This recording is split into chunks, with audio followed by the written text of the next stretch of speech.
And so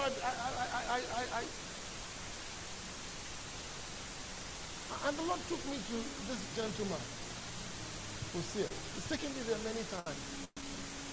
But he wanted to show me what audacious love was like. By the way, I have the projection. Let me just explain context for you so that do I have the remote?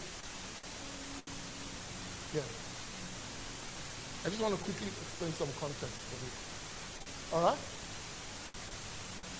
This is one particular context. This gentleman says, I tried to search online to confirm if the story is true, but I've not been able to find the correct version of the story. Because in 1936, the King of England wanted to broadcast to England, but the Americans were interested in what he had to say.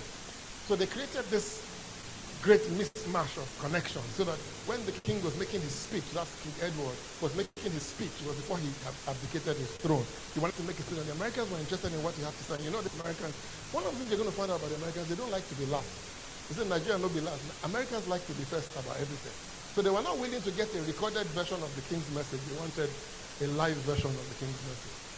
And so they set up, and as he began to speak in London, all of a sudden when they got to the American section, somebody tripped over one of the connections and it broke. And so the king's speech had started and they couldn't hear in America. And everybody was panicking because, you know, lots of money stations had been connected to each other. They wanted to listen and they were getting very angry and getting upset. And one guy went and just stood in between and held the cables with his hand and used his body as a conduit to allow the speech to continue. So he had to stand